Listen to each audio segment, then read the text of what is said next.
Hello, I'm Dr. Gloria Horsley. And I'm her daughter, Dr. Heidi Horsley. Heidi and I want to welcome you to Open to Hope Conversations, the podcast. We believe that the greatest gift you can give yourself after a loss is hope, using this moment to connect with others who have not only survived but thrived. So let's get started.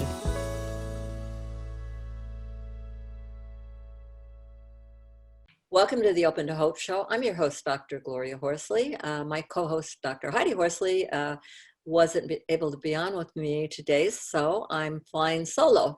But I have a great guest today who's written a wonderful children's book, which I love. It's so beautiful. Angie Lucas. She's from Utah. Hi, Angie. Hi, thanks for having me. I'm so happy to be here. She's an author and a freelance writer, and this is her debut picture book. Hold it up here. And it is called My Big Dumb Invisible Dragon. And it won the praise of the Kirkus Reviews and Publishers Weekly. And she's also achieved a rare motherhood with one child through marriage, one child through adoption, and one child through birth. Did you tell me you'd had a miscarriage also at one time? Or? I did, yes. I had a couple of miscarriages along the way. One was in the second trimester. That was my first pregnancy after 10 years of trying. I finally was pregnant, and we lost that baby in the second trimester. And then I had another very early miscarriage after that. But those feelings of grief is what brought me on the journey to where I am today. Like all of that, that's where the story kind of began for me. And give us a quick rundown on the story. I love the story and the pictures of the dragon. So in the story, it's about a little boy whose mother dies at the beginning of the story, and it happens off the page, so it's not really obvious. In the story, the boy loses his mother, and it begins with the arrival of a dragon, this big, dumb, invisible dragon that perches on the boy's shoulders and weighs him down. It makes it hard for him to go to school. It makes things around him look shadowy and heavy, and he resents the presence of this dragon, and so he tries to bargain with it. You'll recognize these stages we talk about. He gets angry at it. He sometimes wraps himself up in the wings of the big dragon and just sinks into it. But he goes through all these stages, in and out of them, and he finds as he goes along that sometimes, at first, while the dragon's there all the time, there are times when he feels the dragon lift up and fly away for a minute, and he feels back to his old self for a minute. But then, of course, he has a birthday party, and then the dragon's back. So over time, he learns how to navigate the presence of this unwelcome, guest who has come into his life, and learns to kind of make peace with him being there. Grief, this heaviness, which you actually personified as a dragon, which is a lovely idea, can come and go. It's not with us constantly, which I think people forget. Right. And I mean, it is at first. And the thing that I wanted this book to do was be a reminder, or give a sense of hope to a child that at the beginning of the book, it feels like it's never going to get smaller. It feels like it's going to be this heavy and dark forever and ever. And I just want a child to have this glimmer of hope that it will go away for a while. And to not be surprised that if it goes away, that it's going to come back, especially on events and milestones and things like that. But that over time, it will get smaller and you will learn to live with it. But it doesn't disappear entirely. And I love the way that the illustrator, her name is Birgitta Sif, she's from Iceland originally. Beautiful, beautiful illustrations. She gives this dragon this tender aspect. The dragon looks almost maternal, and I wasn't envisioning that at first when I wrote the story, but I absolutely love how it's like grief, this presence of grief is a caring presence. It's not just an ominous, heavy, horrible presence. There's a sense of almost love in it, because grief has love wrapped in it. That's why it hurts so much, is because the person who's gone, we loved them so much. Mm-hmm. Mm-hmm. I love that idea of the grief wrapped in. As adults, we pick up these books, and this will be good for my child to deal with the grieving process. But really, it also takes us back, and it's a lovely thing for adults. And I was reading through it and thinking about my own grief in my life, and the people that I'd loved and lost, and how that presence, that imaginary, the heaviness of grief comes and goes, which is such an important aspect, because when people are, it's part of the hope that you will feel better, that things will keep better. But the reality is the grief also connects us with them, connects us with the ones that we love. And sometimes it's hard to give up that Right. dragon, that feeling. There's a comfort in that shadowy piece. Right. It's almost like when you feel guilty the first time you laugh, or the first time you feel happy for a minute. There's those conflicting feelings that because you do want to, it's in the story, the boy does have moments where he just wants to just wrap up in it and be in that space. Mm-hmm. And I do think that seeing all the different ways that we relate to our grief is important, so people know that there will be phases and it will change and shift over time. Mm-hmm.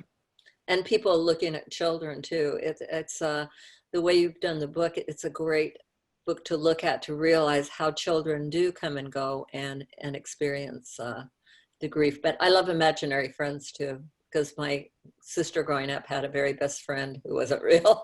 And then I was thinking about the imaginary world we have in grief and loss, because I think organized religion and Buddhism and all those things are very much involved with imaginary friends, angels. Or this idea of presence, and I love the quote from Anna Quinlan, the writer. She called grief the continuous presence of an absence.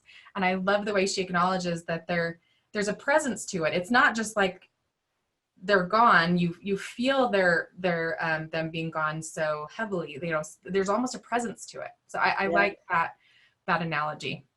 You've been through a lot. What is some advice you would give people who are, say, having trouble getting pregnant or trying to decide about their life, or have had miscarriages and that kind of thing? What kept you going? What kept the hope for you?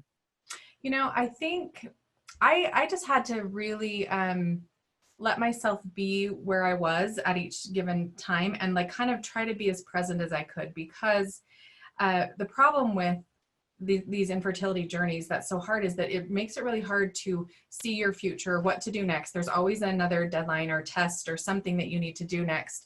And, I would sometimes project way too far in the future, and then it would just become overwhelming. I had to just be like, what step do I feel good about taking right now? And where do I feel like, what else do I feel like I can handle right now? Because, at a certain point, you might have to take a break for a while, which I definitely did. For this process to have lasted 12 years, I wasn't just constantly at it. I had to live my life.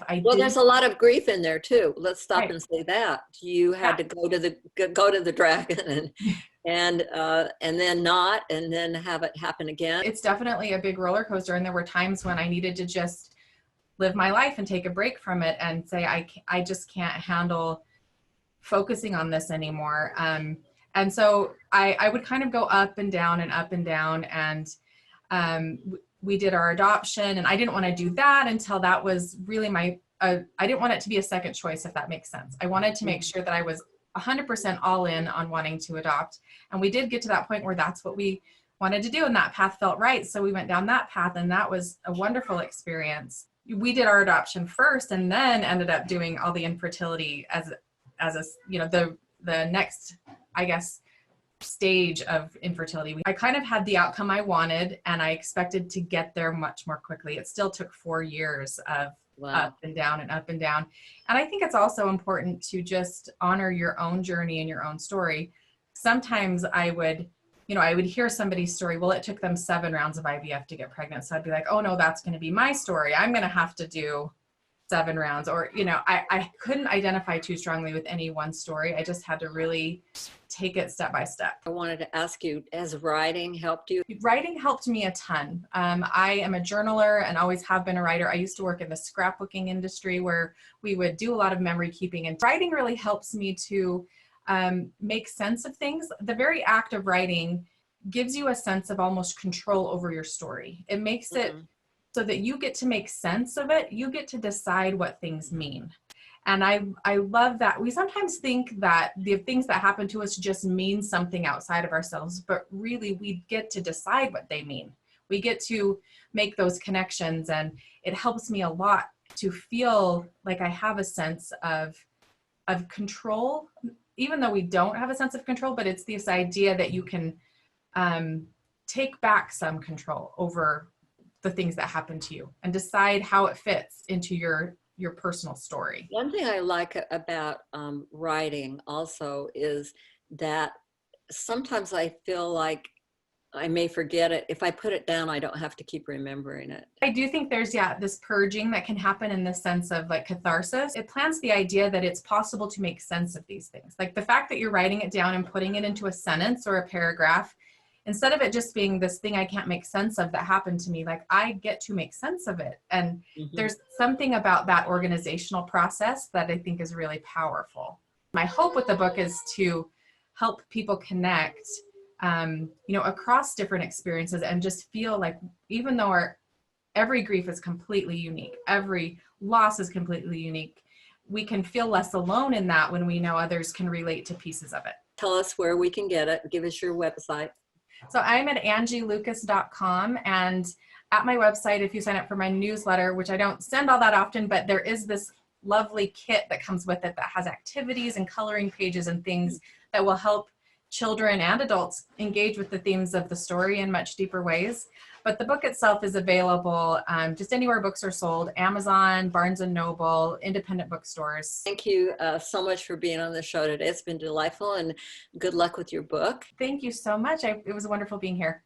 And we want to remind all of you that if you've lost hope, please visit us at Open to Hope, where you can lean on our hope till you find your own, and God bless. I'm Dr. Heidi Horsley. You have been listening to Open to Hope, the podcast. You can follow Open to Hope on Facebook, Instagram, and Twitter. To learn more, visit us at opentohope.com and go to Apple Podcasts to subscribe. I'm Dr. Gloria Horsley. Join us again next week for another Open to Hope conversation, where we invite you to lean on our hope until you find your own.